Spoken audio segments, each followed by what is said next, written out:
যশোর অঞ্চলের অধীনস্থ 11 জেলায় ছাত্র জনতা স্বতঃস্ফূর্তভাবে জুলাই অভ্যুত্থানে অংশগ্রহণ করে বিজয় অর্জনে যে ভূমিকা রেখেছে, আমার বিশ্বাস এই ছাত্র জনতা সাধারণ জনগণের সুখ দুঃখের সাথী হয়ে কাঁধে কাঁধ মিলিয়ে এই দেশকে সামনের দিকে এগিয়ে নিয়ে যাবে। আমি বিশ্বাস করি আমরা ক্ষুদ্র স্বার্থ জলাঞ্জলি দিয়ে জাতির বৃহত্তর স্বার্থে সামনের দিকে পথ দেখাতে সর্বদা সহায়ক ভূমিকা পালন করতে সক্ষম হব। আজকের এই ইফতার অনুষ্ঠানে আগত জুলাই অভ্যুত্থানে আহত যোদ্ধাগণ, কমান্ডার্স এবং অফিসারবৃন্দ, আসসালামু আলাইকুম। এই ইফতার অনুষ্ঠানে আপনারা কষ্ট করে আমাদের মাঝে উপস্থিত হয়েছেন, এজন্য আপনাদের প্রতি ধন্যবাদ ও কৃতজ্ঞতা প্রকাশ করছি। আপনারা জাতির কৃতি সন্তান, আমি আপনাদের প্রতি অভিনন্দন ও কৃতজ্ঞতা জ্ঞাপন করছি এবং অনাগত দিনগুলিতে আপনাদের পাশে থাকার অভিপ্রায় ব্যক্ত করছি। আমি প্রথমেই স্মরণ করছি গত জুলাই বিপ্লবে আত্মাহুতি দেওয়া সেই সব বীর শহীদদের, যাদের আত্মত্যাগের বিনিময়ে আমরা একটি নতুন বাংলাদেশ বিনির্মাণের স্বপ্ন দেখছি।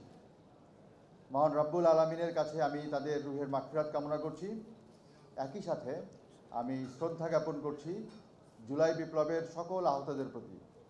আজ যশোর সেনানিবাসে আপনাদেরকে কাছে পেয়ে আমরা সত্যিই অত্যন্ত আনন্দিত এবং গর্বিত। বাংলাদেশ সেনাবাহিনী আপনাদের আত্মত্যাগ ও অবদান শ্রদ্ধা ভরে স্বীকার করে। আমরা যশোর কম্বাইন্ড মিলিটারি হসপিটাল যেটা আছে, সিএমএইচ যেটাকে বলে, এখানে সর্বমোট 37 জনকে চিকিৎসা সহায়তা প্রদান করেছি।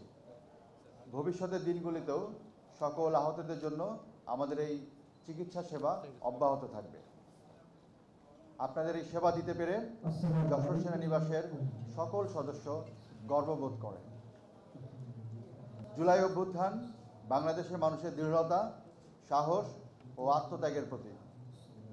এটি আমাদের দেশকে সঠিক পথে এগিয়ে নিয়ে যাওয়ার জন্য একটি নতুন সূচনার দ্বার উন্মোচন করেছে। আর এই নতুন সূচনার পথ যারা দেখিয়েছেন, সেই সব জুলাই অভ্যুত্থানের সাহসী ছাত্র জনতার কাছে আমরা চিরকৃতজ্ঞ। এই অভ্যুত্থানে ছাত্র জনতা আজও নিজ শরীরে অভ্যুত্থানের ক্ষত চিহ্ন বহন করে চলেছে। তাদের এই আত্মত্যাগ এবং অবদানকে আমরা শ্রদ্ধা ভরে মনে রাখব। তাদের এই ত্যাগ আমাদের অনুপ্রেরণার উৎস হিসেবে ভবিষ্যতে পাথেয় হয়ে থাকবে। ভবিষ্যৎ প্রজন্মকে সুন্দর একটা বাংলাদেশ উপহার দেওয়ার জন্য আজ আমাদের সকলকে একসাথে কাজ করতে হবে।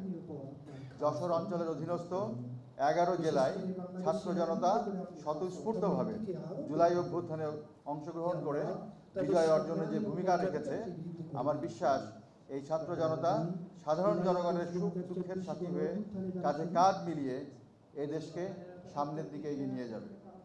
আমি বিশ্বাস করি আমরা ক্ষুদ্র স্বার্থ জলাঞ্জলি দিয়ে জাতির বৃহত্তর স্বার্থে সামনের দিকে পথ দেখাতে সর্বদা সহায়ক ভূমিকা পালন করতে সক্ষম হব। আজকের এই আয়োজিত ইফতার অনুষ্ঠান আপনাদের সম্মান প্রদর্শনের ক্ষুদ্র প্রয়াস মাত্র। এই অনুষ্ঠানে অংশগ্রহণের জন্য আপনাদের সকলকে আবারও ধন্যবাদ জ্ঞাপন করছি। পরিশেষে আমি মহান আল্লাহ তাআলার দরবারে প্রার্থনা করি, তিনি যেন আপনাদেরকে পরিপূর্ণ সুস্থতা দান করেন। মহান আল্লাহ আমাদের দেশ এবং আমাদের সকলের প্রতি রহমত নাজিল করুন, আমিন। সকলকে আবারও ধন্যবাদ।